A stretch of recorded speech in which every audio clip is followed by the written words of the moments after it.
बाबा साहब ने जो बोला था, एजुकेट, ऑर्गेनाइज एंड एजुटेट, उसमें मेरा बहुत विश्वास है। एजुकेशन आपकी ज़िंदगी बदल सकता है। आप कुछ भी कर सकते हैं इफ़ यू आर एजुकेटेड। आपके पास अगर आप स्किल सेट है आपके पास, nobody can stop you, no one in the world can stop you if you have skill set, if you have a mind set. मैं बहुत ही छोटे से टाउन से हूँ, तो मेरे टाउन में ऐसा कुछ था नहीं कि मुझे कोई इन्फॉर्मेशन दे, तो जो कुछ करना पड़ा वो खुद से करना पड़ा। और मैं इतने छोटे गाँव में थी कि मेरे गाँव में इंटरनेट आया था 2009 में, ठीक है। और मुझे याद है मैंने MBA के लिए जो इन्फॉर्मेशन गैदर करी है वो बहुत ही कहाँ जाके गैदर करी। मुझे ईमेल चेक करने के लिए मुझे बस लेके जाना पड़ता था, क्योंकि मेरे गांव में इंटरनेट नहीं था। जिस दिन मेरा फ्लाइट था, टू बी ऑनेस्ट, 6 अगस्त 2015 को मेरा फ्लाइट था, और मैं 4 अगस्त को मैं ये सोच रही थी, क्योंकि तब तक मैं बॉम्बे का जॉब छोड़ चुकी थी। मैंने रिज़ाइन कर दिया था, मैंने सब बॉम्बे का पूरा रैपअप करके मैं घर आ गई थी, क्योंकि अब मुझे फ़्लाइट लेनी है। और यहाँ मैं किसी को नहीं जानती थी। आई am the first person in my family जो मैं इंडिया से बाहर निकली हूँ, फर्स्ट पर्सन। मेरे घर से कोई नहीं गया है, मैं यहाँ किसी को नहीं जानती थी, बस मेरे दोस्त थे, 1-2 दोस्त थे जिनसे मैं कॉन्टैक्ट में थी। सुजाता रामटेके विगत 9 सालों से अमेरिका में है। अपनी मेहनत, लगन, जिद, समर्पण और कुछ कर गुजरने की चाहत, इसके दम पर इस लड़की ने आज अमेरिका के कॉर्पोरेट सेक्टर में अपना नाम रोशन किया है। नागपुर के पास भद्रावती के ग्रामीण क्षेत्र से आने वाली सुजाता ने इस मुकाम तक पहुंचने के लिए काफी संघर्ष किया। शिक्षा के लिए कर्ज लिया और अमेरिका में जॉब करते हुए खुद ही उसे चुका भी दिया। सुजाता बचपन से ही काफी होनहार बच्ची रही है। माँ बाप के संस्कार तथा अम्बेडकरवादी आंदोलन से कनेक्ट होने के कारण वह हमेशा से निडर रही। एक अकेली इस लड़की ने खुद अपनी राह बनाते हुए अपने दम पर अमेरिका में लोहा मनवाया है। मेहनत के साथ लक्ष्य पाने की जिद कभी जाया नहीं होती। जो लोग सफलता पाने के लिए संघर्ष से नहीं डरते, वह ऊंचाइयों को प्राप्त कर लेते हैं। इस धाकड़ लड़की ने यह संघर्ष भरा सफर कैसे तय किया, आइए जानते हैं। आवाज़ यूनिटी में आपका स्वागत है। और जैसा कि मैंने कहा कि इस वक्त हम ब्रांडिस में हैं, कास्ट कॉन्फ्रेंस यहाँ चल रही है और हमारे बीच एक बहुत ही ब्यूटीफुल लड़की है, सुजाता। और बेसिकली ये इंटरेस्टिंग बात है कि वो भी नागपुर के बाजू में ही भद्रावती है, वहाँ से है और पिछले 9 साल से वो यहाँ है। और सुजाता की स्टोरी भी काफ़ी इंस्पायरिंग है, हम उससे बात करेंगे। सुजाता, वेलकम। सुजाता, आपसे जब बातचीत हो रही थी तब पता चला कि आपने 2 एजुकेशन लोन्स को जो है अब पूरी तरह से उसको वापस कर दिया है और आप सेल्फ सस्टेन हो गई है। तो ये 9 साल से आप US में हैं और ये काफ़ी इंस्पायरिंग स्टोरी है हमारे यूथ के लिए भी कि 9 साल के पहले US आने का सोचा कैसे था और यहाँ तक कैसे पहुँची? तो मेरा बैकग्राउंड ऐसा है, मेरा इंजीनियरिंग हुआ है और उसके बाद मैं हमेशा से मास्टर्स करना चाहती थी। मेरा बिज़नेस में बहुत शौक था पहले से ही। मेरे फादर बिजनेसमैन थे, तो बचपन से बिज़नेस देख के ही बड़े हुए हैं। तो बिज़नेस का एक पहले से माइंडसेट था कि बिज़नेस करना है, तो अब उसके बारे में सीखना था। तो मैंने बिज़नेस में एडमिशन लिया बिज़नेस स्कूल में, और मैंने वहाँ से MBA कंप्लीट किया। ऑपरेशंस मैनेजमेंट में मेरा मेजर था और माइनर मैंने मार्केटिंग में किया। ये 2009 में किया मैंने। हाँ, सो 2011 में मैं पास आउट हुई एंड फिर मैंने बॉम्बे में जॉब करी। सप्लाई चेन में मुझे जॉब मिली, जनरल मिल्स में मैंने जॉब किया। 4 साल वहाँ पे मैंने जॉब किया। वहाँ पे मैंने पूरा सप्लाई चेन के बारे में सीखा, क्योंकि ऑपरेशंस मैनेजमेंट मेरा स्पेशलाइजेशन था। तो प्रोडक्शन प्लानिंग से लेके डिमांड प्लानिंग से लेके मैन्युफैक्चरिंग सब सीखा वहाँ पर। फिर 4 साल के दौरान मुझे पता चला कि मेरा इंटरेस्ट क्या, क्योंकि मैंने बहुत सारे डिपार्टमेंट्स में काम किया, तो तब मुझे अनुभव आ गया कि अभी कहाँ जाना है मुझे। तो उस वक्त फिर ऐसा लगा कि हाँ, मेरे स्किल्स बहुत अच्छे हैं कि मैं डेटा एनालिसिस बहुत अच्छे से कर लेती हूँ। लार्ज अमाउंट ऑफ डेटा को कन्वर्ट करके I can reason with it. मैं आइडेंटिफाई कर सकती हूँ सीजनलिटी कहाँ पर है, डेटा किस तरफ पॉइंट कर रहा है, तो वो मैंने आइडेंटिफाई कर लिया था कि वो मुझे आता है। तो उसके बाद फिर मैं और टेक्निकल में जाना चाहती थी, तो फिर इसलिए फिर सोचा, मैंने एक्चुअली 2 साल रिसर्च किया फिर कि मुझे किस चीज़ में जाना चाहिए। मैंने काफ़ी सारे स्पेशलाइजेशंस देखे, सप्लाई चेन मैनेजमेंट में स्पेशलाइजेशन करने का सोचा। फिर बाद में इंडस्ट्रियल इंजीनियरिंग के बारे में मैंने और ज़्यादा पढ़ा, तो उसमें एक बहुत ही ओवरऑल होलिस्टिक अप्रोच था कि तुम्हारा सप्लाई चेन मैनेजमेंट भी ऐड हो रहा है, डेटा एनालिसिस भी ऐड हो रहा है। तो मैंने फिर उस कोर्स को चूज़ किया, इंडस्ट्रियल इंजीनियरिंग को, कि मुझे टेक्निकल नॉलेज भी मिलेगा और मुझे सप्लाई चेन मैनेजमेंट का ओवरऑल नॉलेज मिलेगा, और ऑपरेशंस मैनेजमेंट का नॉलेज था ही मुझे। बचपन से ही सुजाता में एक कुछ नया करने की, नया सीखने की ज़िद रही है उसकी। हमेशा ही कुछ नया सीखती रही है। हम जिस गांव से बिलोंग करते हैं, बहुत ही छोटा सा गांव है। यहाँ पर हम जब बड़े हो रहे थे तो उस वक्त कोई फैसिलिटीज़ नहीं थी हमारे पास में कि हम कुछ क्लासेस नहीं थे यहाँ पे कि हम कुछ नया सीख सके।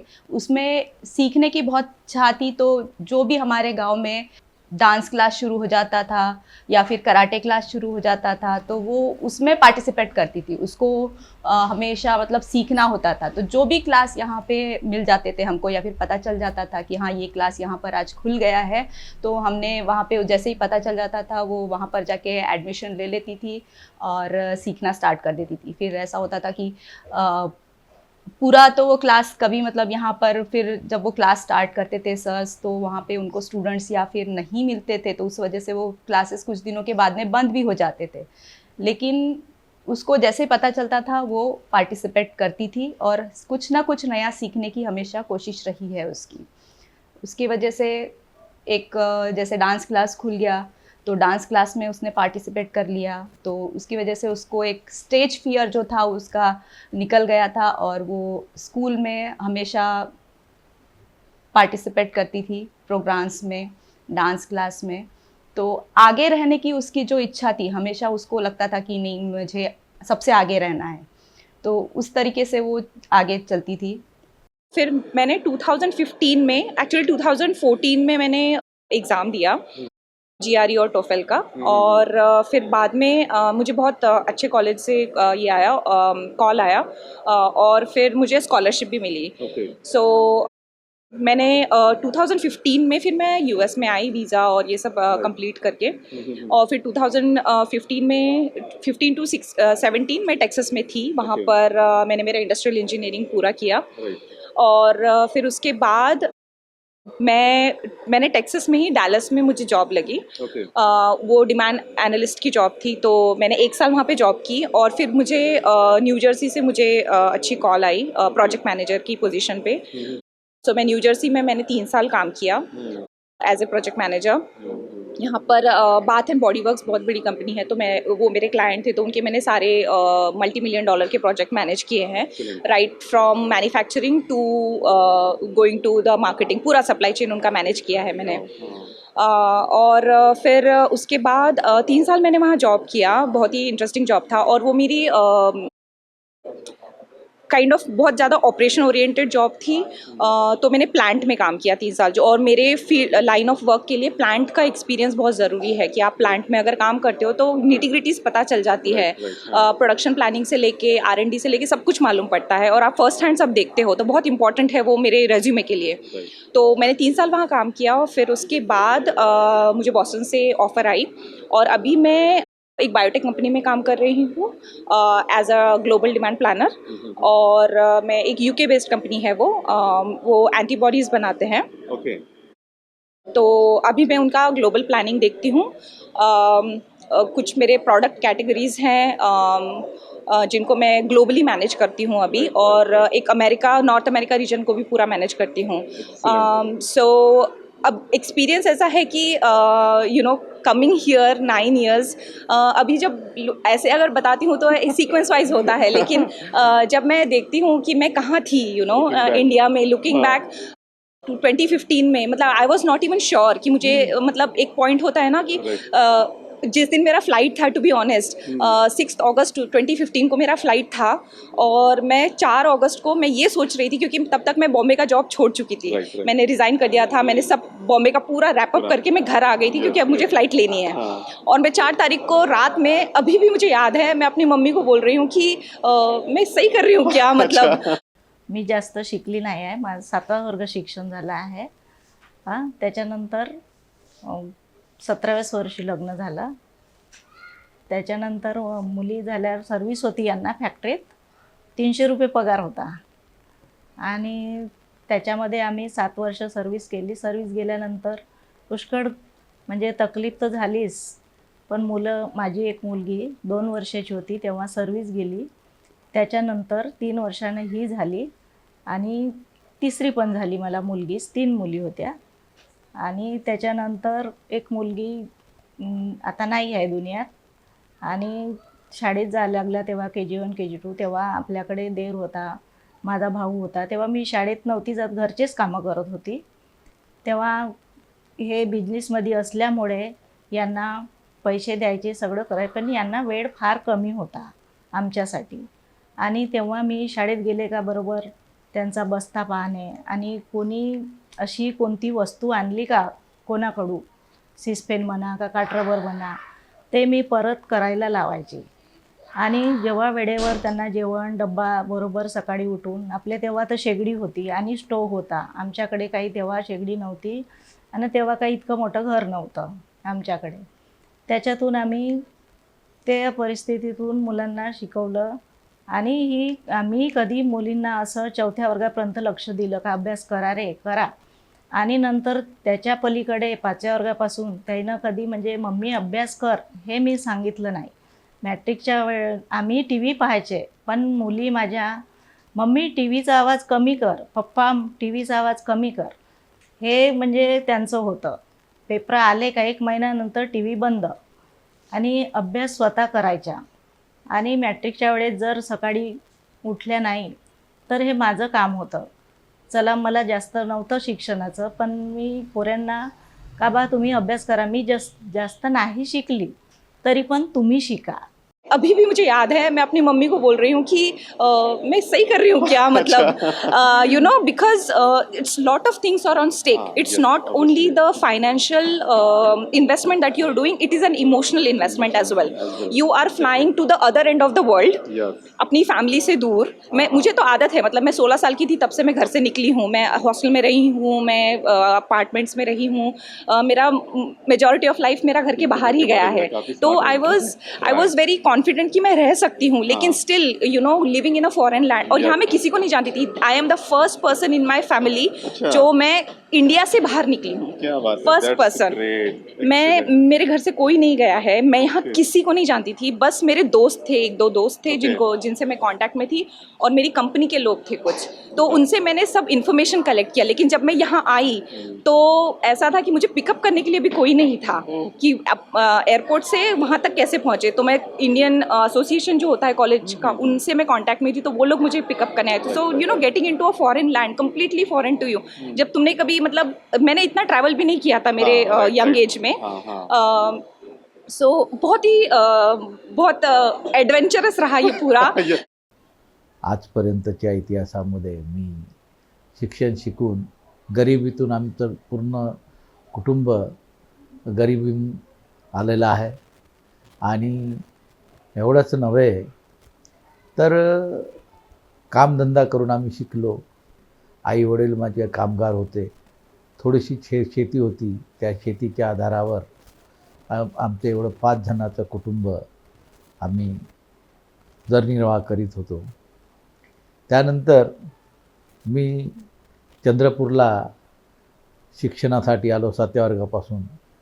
तर चंद्रपूरलाच मी मॅट्रिक केलं आणि प्री युनिव्हर्सिटीमधून माझा सब्जेक्ट होता, त्याला काय म्हणू, हिस्ट्री. त्या हिस्ट्रीमध्ये मला हिस्ट्री शिकवत होते मुथाड मॅडम. त्या मुथाड मॅडमांनी आम्हाला एक बुद्धांचा एक चॅप्टर आला, आणि त्या बुद्धाच्या चॅप्टरमधून मला एक प्रेरणा मिळाली की आपण कसं असावं, आपण कोण आहोत याविषयी सगळी प्रेरणा मिळाली आणि माणूस म्हणून या जगामध्ये जगावं, या दुनियेत जगावं अशी आमची एक धारणा झाली. त्यानंतर मी प्री युनिव्हर्सिटी करत असताना मुथाड मॅडम आम्हाला त्या हिस्ट्री शिकवत होत्या आणि त्यांच्या मार्गदर्शनातून मी शिकलो आणि सेकंड इयरपर्यंत फर्स्ट इयरपर्यंत माझं शिक्षण पूर्ण झालं. पुढचं शिक्षण मी काही घेऊ शकलो नाही आणि माझी परिस्थिती काही तेवढी सुदृढ नव्हती. तरी पण त्या परिस्थितीनुसार मी आपलं व्यवसाय केला आणि व्यवसायातून मला बरंचसं काही मार्ग मिळाले आणि त्या मार्गातून मी आपल्या जीवनचरित्र सुरू केलं. ये इतना स्मार्ट, इंटेलिजेंस और हार्ड वर्किंग कैसे बने लेकिन आप, इसके पीछे का रीज़न क्या है? ये है ना, क्योंकि मेरे घर में मैं I am the person who led the path, कि मेरे घर में इतना ज़्यादा पढ़ाई लिखाई किसी ने नहीं किया है. तो एक वो था कि अगर मैं नहीं करूँगी तो कोई नहीं करेगा. और ये बचपन से मेरे दिमाग में था कि अगर मैं नहीं करूँगी, हाँ, मैं नहीं करूँगी तो कोई नहीं करेगा. क्योंकि मुझे ना इंडिपेंडेंट रहना हमेशा से पसंद था. इंडिपेंडेंट, अपने इमोशंस के लिए इंडिपेंडेंट और फाइनेंशियल इंडिपेंडेंस, दोनों इंडिपेंडेंस मेरे लिए बहुत ज़रूरी है. मैं किसी पर डिपेंड नहीं रहना चाहती थी और ये पहले से था अंदर कि ऐसा है. और पहले से एक था कि मुझे एक पोजीशन पे पहुंचना है. So I was very ambitious right from very young age. मुझे इनफैक्ट मुझे 6th स्टैंडर्ड में किसी ने पूछा था मुझे क्या करना है, तो मैंने बोला था मुझे MBA करना है. अच्छा, और मुझे MBA का मुझे फुल फॉर्म नहीं पता था उस वक्त, लेकिन मैंने उनको बोला, उन्होंने मुझे पूछा था MBA क्या होता है, तो मैंने कहा मुझे पता नहीं है, लेकिन उसमें जो B है ना वो बिजनेस का है, तो मुझे बिजनेस करना है.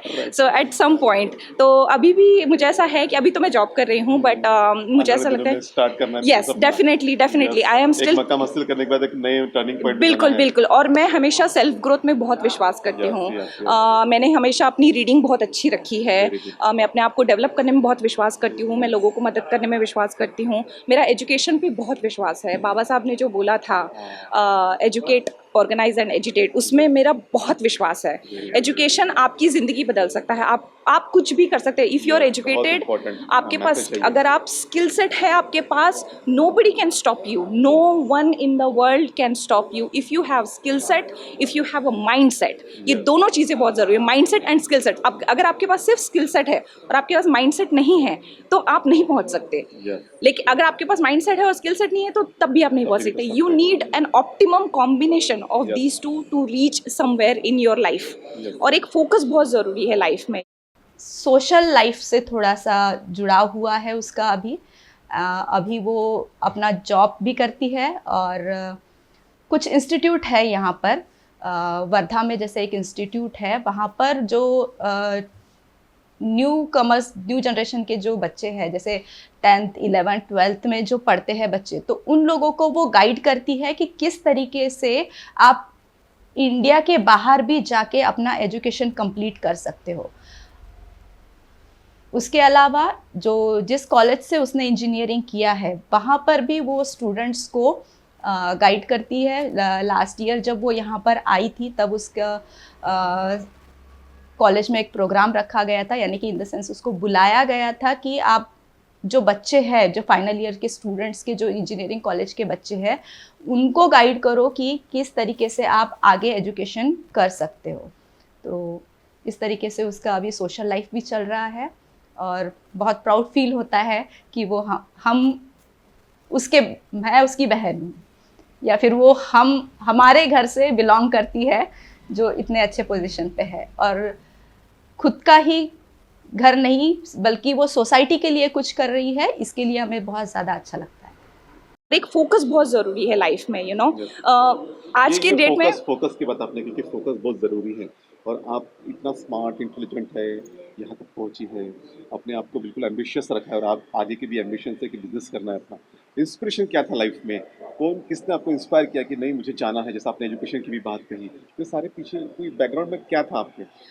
पहले तो ये कि मैं बहुत ही छोटे से टाउन से हूँ। हाँ। तो मेरे टाउन में ऐसा कुछ था नहीं कि हाँ। मुझे कोई इन्फॉर्मेशन दे, तो जो कुछ करना पड़ा वो खुद से करना स्वयं से पड़ा। करना है। और मैं इतने छोटे गांव में थी कि मेरे गांव में इंटरनेट आया था 2009 में, ठीक है। और मुझे याद है मैंने एमबीए के लिए जो इन्फॉर्मेशन गैदर करी है वो बहुत ही कहाँ कहाँ जाके गैदर करी। मुझे ईमेल चेक करने के लिए मुझे बस लेके जाना पड़ता था, क्योंकि मेरे गांव में अच्छा, इंटरनेट नहीं था। मी शिक्षणाकडे कधी दुर्लक्ष केलं नाही. माझ्या मुलींना सांगितलं, संदेश दिला की बाबा रे तुम्ही शिका, आणि सांगितलं की माझी आईसुद्धा मला नेहमीच म्हणायची, बाबा रे शिकशील तर काहीतरी होशील, काहीतरी बनशील आणि काहीतरी करशील. आणि एवढंच नव्हे तर समाजासाठी सुद्धा काहीतरी करशील, अशी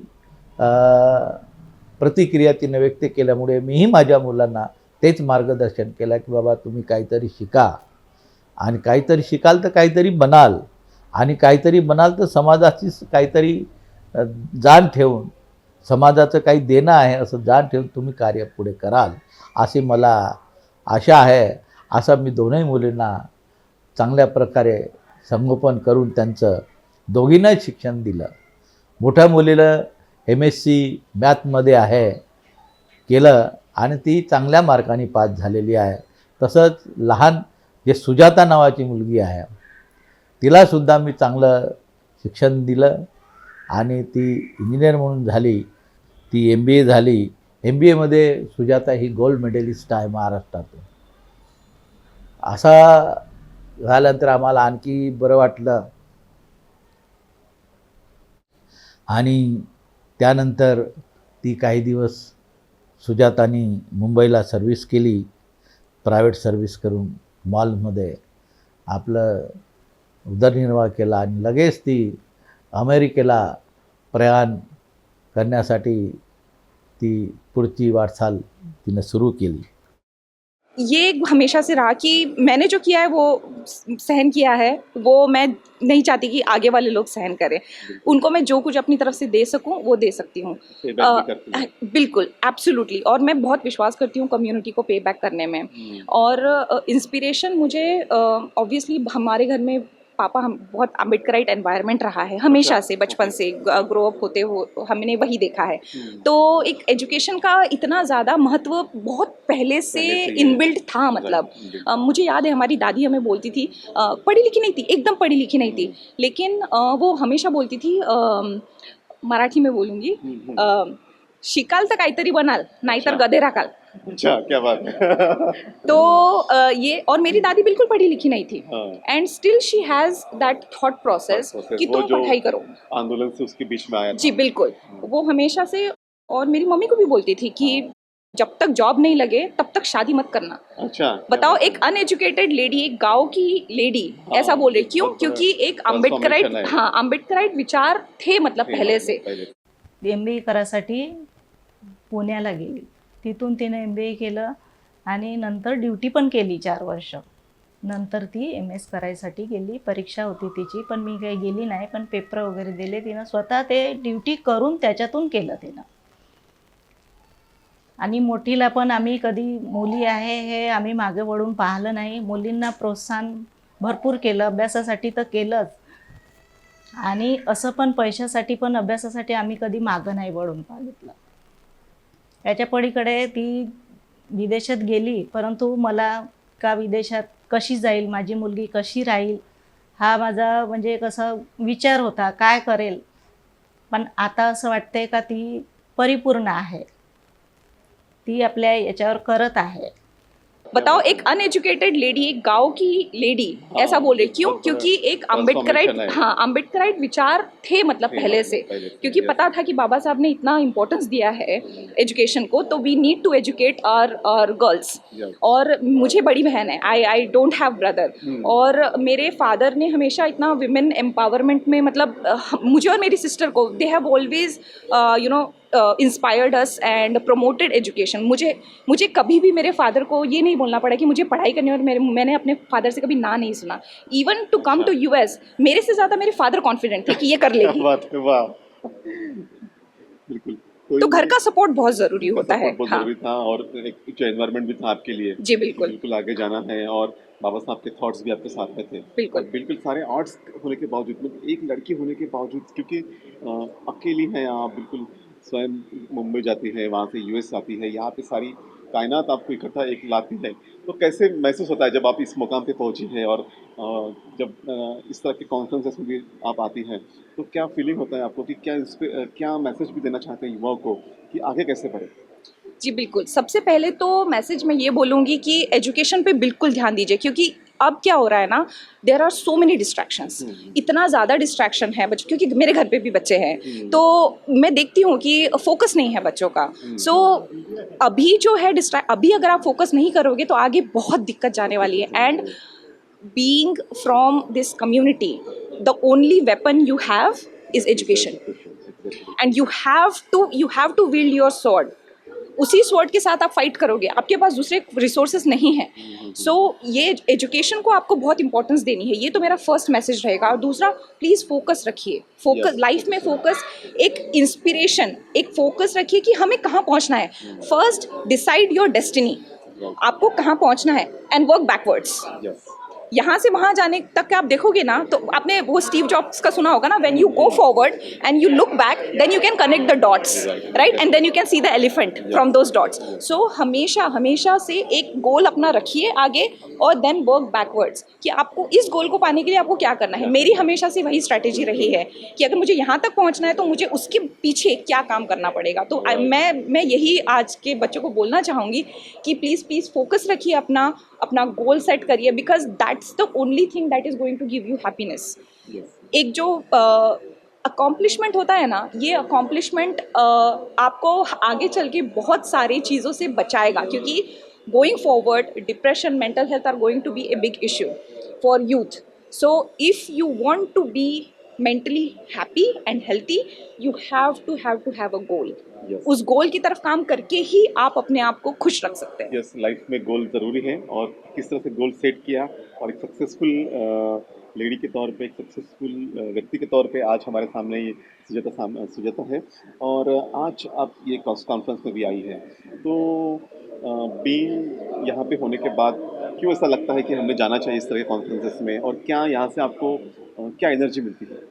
तो ये कॉन्फ्रेंस पूरी यहाँ के लोगों को जानना, मैं इतने बड़े बड़े लोगों से यहाँ पर मिली हूँ. मैंने कभी सोचा नहीं था कि मैं थोड़ा सा जैसे लोगों से मिलूँगी कभी ज़िंदगी में, उनसे कभी बात करने का मौका मिलेगा. तो क्या होता है ना कि ये सारी इतने बड़े बड़े एकेडमिशियन है यहाँ पर, बहुत कुछ सीखने को, क्योंकि हमारे पास वक्त नहीं है, इतना रीडिंग करने का वक्त नहीं है. Despite the fact that I am an avid reader, मैं बहुत पढ़ती हूँ, स्टिल मेरे पास इतना वक्त नहीं होता कि मैं रीड करूँ. ऐसे कॉन्फ्रेंस में आके you get enlightened. The word I am using is enlightened. You get to know so many things, so many data, so much of information goes into it. जो ये 3 दिन के अंदर मुझे इतना कुछ मालूम पड़ा जितना मुझे शायद पिछले 3 साल में नहीं पता चला होगा. ठीक है, तो ऐसी सब कॉन्फ्रेंसेस अटेंड करना बहुत ज़रूरी है. And you get to network. आपको लोग सबसे बड़ी बात है ना, थॉट प्रोसेस पता चलती है. आप है ना, क्या है, आप अकेले इंसान हो, you have those blinkers and you think in one direction, but when you network with different kind of people, your perception towards life changes. Your perception towards your goal changes. So there are a lot of aspects that come when you meet lot of people. तो ऐसी conferences में जाके network करना बहुत ज़रूरी है. बिल्कुल. सुजाता काफ़ी एनर्जेटिक है, और जैसा मैंने कहा कि काफ़ी स्मार्ट इंटेलिजेंस है, और इससे काफ़ी इंस्पिरेशन मिलेगा. मुझे लगता है कि ये जो अपने थॉट्स रखे हैं, अपना जो लाइफ जर्नी रखा है, इससे युवाओं को, जनरेशन को जो है काफ़ी इंस्पिरेशन मिलेगा. और हम उम्मीद करते हैं कि आपने जो नया गोल सेट किया है बिजनेस का, उसमें भी आप आगे बढ़ें, और अच्छे से आगे बढ़ें, और सोसाइटी के लिए भी एक बेनिफिशियल हो. आप यहाँ इस वक्त हमसे बातचीत की, उसके लिए आपका बहुत बहुत शुक्रिया. Thank you so much. Thank you. I enjoyed it. Thank you. Thank you.